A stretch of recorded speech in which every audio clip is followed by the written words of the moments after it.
quantity and price कि when your supply and demand change, then what changes occur in your equilibrium quantity and prices. For example, when prices demand rise or when supply rise, then new equilibrium exists, and at the new equilibrium your quantity either increase or decrease, your price either increase or decrease.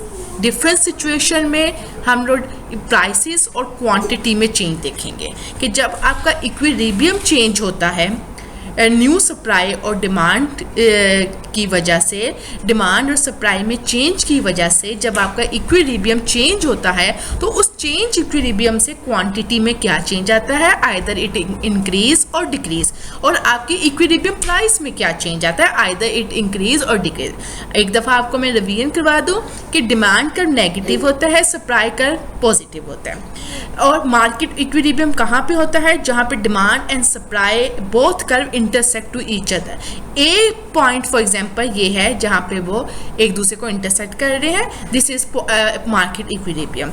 ये आपकी equilibrium quantity है, Q initial quantity, and this is initial price, ये आपकी equilibrium price है। ठीक है, जहाँ पे आपका डिमांड और सप्लाई एक दूसरे को इंटरसेक्ट करते हैं वो आपकी इक्विलिब्रियम होती है। ठीक है, अब आपने देखना है एक कोई सिचुएशन है हमारे पास। फर्स्ट सिचुएशन क्या है, effect of rise in demand, कि क्या इफेक्ट आएगा आपकी क्वांटिटी में जब आपकी डिमांड में इजाफा हो जाए। आपको पता है जब डिमांड में राइज आता है तो वो अपवर्ड शिफ्ट हो जाता है डिमांड का। ठीक है, राइज आने से डिमांड का शिफ्ट हो जाती है। यहाँ पे अब हमने डिमांड और सप्लाई की शिफ्टिंग करनी है। ठीक है, जब डिमांड राइज हो रही है किसी भी फैक्टर की वजह से, ठीक है, फॉर एग्जाम्पल आपकी इनकम में इंक्रीज हो गया, वेल्थ में इंक्रीज हो गया, तो डिमांड का अपवर्ड शिफ्ट हो गया। सप्लाई कर्व को कुछ नहीं करना है क्योंकि सिचुएशन में सप्लाई के बारे में नहीं कहा, उन्हें सिर्फ डिमांड को चेंज करना है। डिमांड राइज हुई है तो सप्लाई कर वही रहेगा। अब आप देखें पहले जो हमारी पुरानी डिमांड थी विदाउट चेंज और सप्लाई, उसका इक्विलिब्रियम ए पे था। अब आप डिमांड का आगे की तरफ शिफ्ट कर दिया, वो D1 पे आ गया। अब वही पुरानी सप्लाई लेनी, आपने सप्लाई का पुराने ही वाला लेना है। ठीक है, अब वो से न्यू डिमांड ने और सप्लाई को कहाँ पे इंटरसेक्ट किया, this is your B point. Now your equilibrium shift from A to B. ठीक है, पहले आपकी Q1 थी, यहाँ पे P1 थी price equilibrium. Now when equilibrium change, quantity change Q2 and price also change P2। Means जब आपकी डिमांड में इंक्रीज आता है और सप्लाई में कोई चेंज नहीं आ रहा तो आपकी क्वांटिटी में भी इंक्रीज आता है और प्राइस में भी इंक्रीज आता है। ठीक है, मींस आपकी डिमांड में तो इजाफा हो रहा है लेकिन मार्केट में रसद नहीं आ रही, मार्केट में सप्लाई नहीं आ रही, तो प्राइसेस पे क्या आ रहा है, प्राइसेस पे अपवर्ड प्रेशर आ रहा है, प्राइसेस इंक्रीज हो रही है। ठीक है, आपने बेटा जब भी ये डायग्राम बनानी है आपने इस सिचुएशन को बहुत अच्छे तरीके से देखा है कि सिचुएशन में क्या बताया जा रहा है। ठीक है, पहले आप नॉर्मल अपना डिमांड और सप्लाई का कर्व बनाओ, इक्विलिब्रियम बनाओ, ए पॉइंट बनाओ, फिर आप फोकस करो सिचुएशन की तरफ।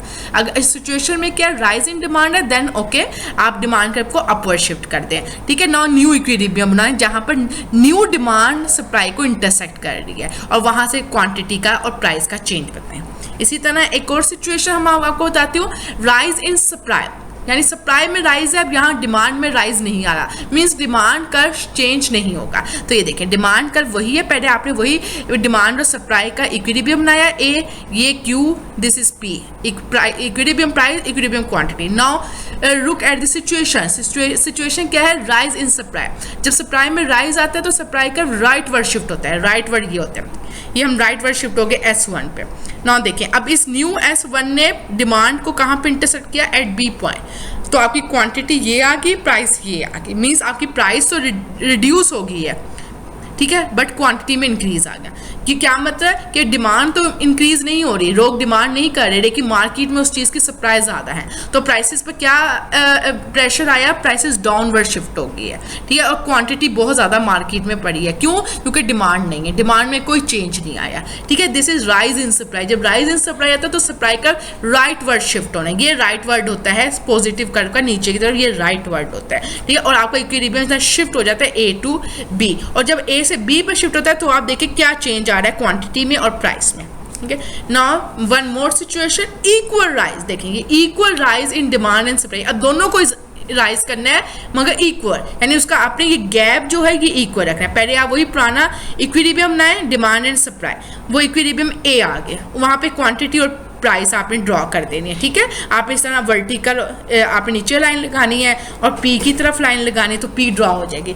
ठीक है, अब सिचुएशन की तरफ देखें, इक्वल राइज, आपने पहले डिमांड में राइज किया, अपवर्ड शिफ्ट कर दिया D1, आपने सप्लाई में राइज किया, राइटवर्ड शिफ्ट कर दिया। लेकिन देखिए दोनों का shifting upward and rightward shifting equal gap है। ठीक है, इक्वल गैप है। तो आपने देखा अब न्यू डिमांड D1 और न्यू सप्लाई S1 कहाँ इंटरसेक्ट कर रही है? B पॉइंट पर इंटरसेक्ट कर रही है। ये बात याद रखें, आपने कहीं ये वाला पॉइंट नहीं कर देना, ये पुरानी डिमांड का है। न्यू डिमांड और न्यू सप्लाई इंटरसेक्ट देखना, वो B पॉइंट पे। यहाँ से आपने अपना वर्टिकल नीचे परपेंडिकुलर ड्रॉ करें तो आपकी क्वांटिटी में इंक्रीज आ रहा है मगर प्राइस में कोई चेंज नहीं आ रहा, नो चेंज इन प्राइस। ठीक है, मीन जितनी मार्केट में सप्लाई आ रही है उतनी ही डिमांड भी आ रही है। ठीक है, तो आपकी प्राइस में कोई चेंज नहीं आ रहा, प्राइसेस कांस्टेंट है, प्राइसेस पे कोई प्रेशर नहीं है, ना अपवर्ड प्रेशर आ रहा है ना डाउनवर्ड प्रेशर है। अगर आप डायग्राम को अकॉर्डिंग टू सिचुएशन बनाएंगे तो आपकी बिल्कुल एक्यूरेट डायग्राम, मैंने अकॉर्डिंग टू सिचुएशन बनाया, इक्वल इंक्रीज किया दोनों में, डिमांड में भी और सप्लाई में भी, और इक्विलिब्रियम वहीं पर लेना है जहां पर न्यू डिमांड और न्यू सप्लाई आपस में इंटरसेक्ट करेगी, वो इक्विलिब्रियम होगा। ठीक है, now one more situation, demand में इजाफा राइज मोर है देन सप्लाई। ओके, फर्स्टली आप क्या करेंगे, फर्स्ट इक्विलिब्रियम बनाए, डिमांड और सप्लाई को इंटरसेक्ट करवाएं। ए पे इक्विलिब्रियम आ गया, परपेंडिकुलर आप ड्रॉ करें, क्यू प्राइस ड्रॉ करें, हो गया easy. Now next step, look at the situation, demand में राइज ज़्यादा करना है, डिमांड दोनों में राइज हो रहा है लेकिन डिमांड में ज़्यादा आपने राइज करना है। देखें मेरी आप डिमांड देखें ज़्यादा राइज आ रहा है, डिमांड का कर्व देखें बहुत ज़्यादा आगे की तरफ रहा है। सप्लाई का राइटवर्ड शिफ्ट किया, सप्लाई में भी इजाफा किया लेकिन बहुत कम इजाफा किया। ठीक है, अब न्यू S1 सप्लाई और न्यू D1 का कहाँ पे इंटरसेक्ट कर रहे हैं? B पॉइंट पे इंटरसेक्ट कर रहे हैं। यहाँ पे आप परपेंडिकुलर ड्रॉ करें, आपकी क्वांटिटी में इंक्रीज हो रहा है और प्राइस में भी इंक्रीज आ रहा है, प्राइस भी P1 से ऊपर की तरफ जा रही है, P2 पे प्राइस पे भी ड्रॉ किया। ठीक है, आपने सिचुएशन को बहुत फोकसली देखना है, बहुत अच्छे तरीके से देखना है कि डिमांड में ज्यादा इजाफा है, डिमांड अपवर्ड शिफ्ट हो रही है, इजाफा जब होता है डिमांड में तो देखिए मेरे डिमांड का कर्व में ज्यादा गैप दिया, ज्यादा इजाफा दिया है, सप्लाई को भी इजाफा दिया लेकिन थोड़ा। अब इक्विलिब्रियम, न्यू इक्विलिब्रियम वहां पे ड्रॉ करना है जहां पे न्यू डिमांड और न्यू सप्लाई आपस में, न्यू डिमांड और सप्लाई कर्व आपस में इंटरसेक्ट करेंगे, तो वो आपने वहां से क्वांटिटी और प्राइस का डिटर्मिनेशन करनी है। यहाँ पे आप देखिए क्वांटिटी में भी इंक्रीज आ रहा है, प्राइस में भी, मींस डिमांड तो बहुत ज्यादा है मार्केट में लेकिन सप्लाई उतनी ज्यादा नहीं है। ठीक है, तो क्या हो रहा है, आपकी प्राइस में अपवर्ड प्रेशर आ रहा है। ठीक है, नाउ डिमांड में राइज आ रहा है और सप्लाई में फॉल इक्वली, यानी दोनों में अब फॉल आ रहा है, दोनों कमी हो रही है। तो आप सबसे पहले अपना इक्विलिब्रियम ड्रॉ करें, ए और B, first equilibrium, supply S and D, equilibrium draw हो गया, ए पे क्वांटिटी ड्रॉ करें, वहीं से नीचे की तरफ परपेंडिकुलर ड्रॉ करें, प्राइस ड्रॉ करें। नाउ अब दोनों में इक्वल नहीं, आपने डिमांड में राइज करना है, ये आप सिचुएशन देखिए, डिमांड में राइज करना है। ठीक है, डिमांड में मैंने अपवर्ड राइज कर दिया, डिमांड का कर्व अपवर्ड शिफ्ट कर दिया, D1 चला गया। सप्लाई में फॉल करना है, सप्लाई जब फॉल होती है तो वो लेफ्टवर्ड शिफ्ट जाती है, ये लेफ्टवर्ड शिफ्ट है, सप्लाई में फॉल कर दिया मगर इक्वली, दोनों में फॉल और राइज इक्वल आए। तो देखिए मेरा दोनों का गैप इक्वल है, दोनों में मैंने जो डिमांड में राइज की है ऊपर की तरफ शिफ्ट हुआ है और सप्लाई का जो लेफ्टवर्ड शिफ्ट हुआ है, दोनों में मैंने इक्वल राइज किया है। तो आप देखेंगे न्यू इक्विलिब्रियम कहाँ पे आएगा? B, जहाँ पे न्यू सप्लाई और न्यू डिमांड इंटरसेक्ट करेगी। तो देख रहे हैं आप क्वांटिटी में नो चेंज, आप A से B पर शिफ्ट हो रहे हैं, नो चेंज इन क्वांटिटी, मगर प्राइस में बहुत हैवी प्रेशर आ रहा है इंक्रीज का, बहुत ज़्यादा चेंज आ रहा है प्राइस में। ठीक है, क्योंकि आपकी सप्लाई तो मार्केट में बहुत कम है, सप्लाई तो फॉल कर रही है लेकिन डिमांड में बहुत इजाफा हो रहा है, तो प्राइसेस में प्रेशर आ रहा है। मार्केट में चीज़ें नहीं आ रही लेकिन लोग खरीदने वाले ज़्यादा है तो उन्होंने प्राइसेस में बहुत ज़्यादा इंक्रीज कर दिया। आपने सिचुएशन को बहुत फोकसली देखना है और आपको पता होना चाहिए कि फॉल जब होता है तो सप्लाई का ऊपर लेफ्टवर्ड शिफ्ट होता है, जब डिमांड में राइज होता है तो डिमांड का किस डायरेक्शन में शिफ्ट होता है। जब आपको ये डायरेक्शन पता होंगी, आपने सिचुएशन को सही तरीके से देखा होगा, आपके लिए ये न्यू क्वांटिटी और न्यू प्राइस को डिटरमिन करना बिल्कुल भी मुश्किल नहीं है।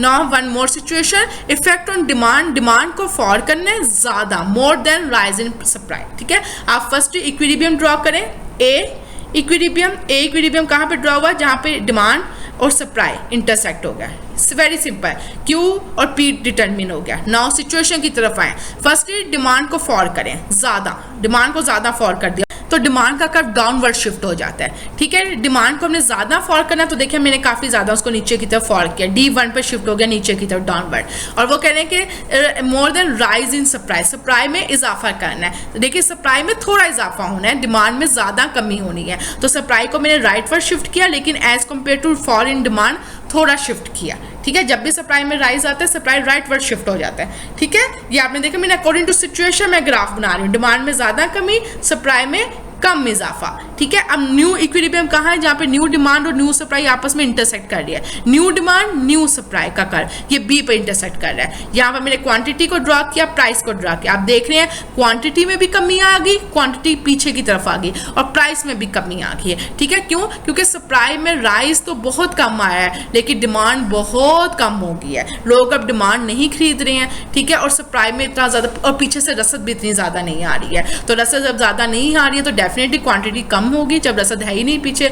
और प्राइसेस में भी कमी आ गई क्योंकि लोग डिमांड नहीं कर रहे हैं, डिमांड में बहुत ज़्यादा कमी है, ठीक है।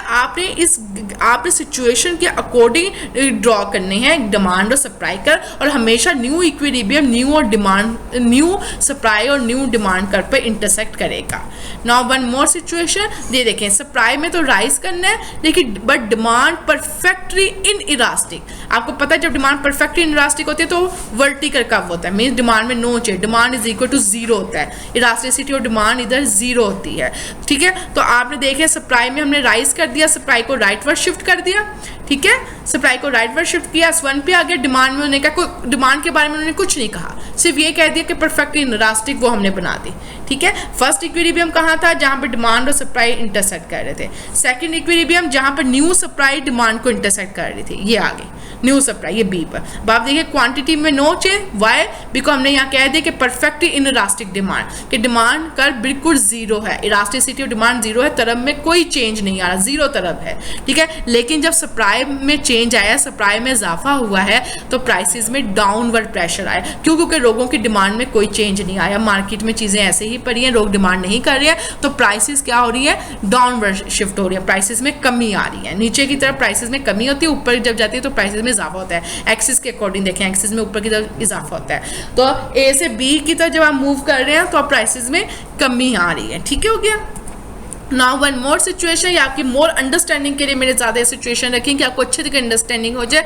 यहाँ पे सप्लाई को हमने परफेक्टली इलास्टिक कर दिया, मीन सप्लाई फिक्स्ड है, मार्केट में सप्लाई फिक्स्ड है, सप्लाई में कोई चेंज नहीं आ रहा, बट डिमांड में राइज कर दिया, डिमांड में D1 की तरफ राइज कर दिया, ठीक है। सप्लाई में कोई चेंज नहीं, सप्लाई जीरो है, इलास्टिसिटी और सप्लाई जीरो है यहाँ पे, तो क्वांटिटी में नो चेंज। लेकिन जब आपकी सप्लाई बिल्कुल जीरो है, लोग ज़्यादा से ज़्यादा डिमांड कर रहे हैं, लेकिन पीछे से रसद नहीं आ रही है, मार्केट में सप्लाई नहीं आ रही है, तो प्राइसेस में प्रेशर आएगा। प्रोड्यूसर क्या करेंगे, प्राइसेस को बढ़ा देंगे कि लोगों की तरफ से डिमांड बहुत ज़्यादा है लेकिन सप्लाई फिक्स्ड है, तो प्राइसेस में अपवर्ड प्रेशर आ गया क्योंकि सप्लाई आपकी फिक्स्ड है, ठीक है। आपका ये इक्विलिब्रियम ये ए है, यहाँ पे मैं लिखना बच्चों भूल गई, ये आपका फर्स्ट P1 पे आपका फर्स्ट इक्विलिब्रियम है ए, और ये P2 पे आपका सेकंड इक्विलिब्रियम है बी, न्यू इक्विलिब्रियम, जो आपकी सिचुएशन के बाद बना है, जब आपकी डिमांड में राइज आया, उसके बाद जो इक्विलिब्रियम बना वो ये है। वो आप वहाँ देखें आपकी प्राइसेस में इजाफा हुआ, but no change in quantity, quantity में कोई चेंज नहीं आ रहा, ठीक है। एक बार बच्चों आप याद रखें,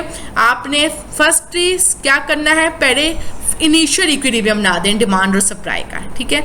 इक्विलिब्रियम बना दिया, क्वांटिटी और प्राइस को ड्रॉ कर लिया, कोई भी सिचुएशन हो, कोई भी, ठीक है। उसके बाद आप सिचुएशन को बहुत अच्छे तरीके से देखें, जो सिचुएशन कह रही है उसके अकॉर्डिंग ग्राफ बनाएं, और आपको ये पता होना चाहिए कि राइज होता है तो डिमांड का ऊपर की तरफ शिफ्ट होता है, और जब फॉल होता है तो डिमांड का नीचे की तरफ शिफ्ट होता है, और जब सप्लाई का राइज होता है तो सप्लाई का राइटवर्ड शिफ्ट होता है, राइटवर्ड नीचे ये होता है, राइटवर्ड इस तरफ पॉजिटिव कर पाए, और जब फॉल होता है तो ये लेफ्टवर्ड होता है, ये लेफ्टवर्ड होता है, ये ऊपर की तरफ लेफ्टवर्ड है, ठीक है। तो आपको जब ये चीज़ें, और आपको पता होना चाहिए कि इनिशियल इक्विलिब्रियम कहाँ पे होता है, जब पहली बारी इनिशियल डिमांड और सप्लाई कर्व यानी बिफोर चेंज इंटरसेक्ट करती है, और आफ्टर चेंज जो जहाँ पे इंटरसेक्शन होगी वो न्यू इक्विलिब्रियम होगा, और वहाँ से आप न्यू क्वांटिटी और न्यू प्राइस को डिटरमिन करते हैं। आपके लिए बिल्कुल भी मुश्किल नहीं होगा। Thank you.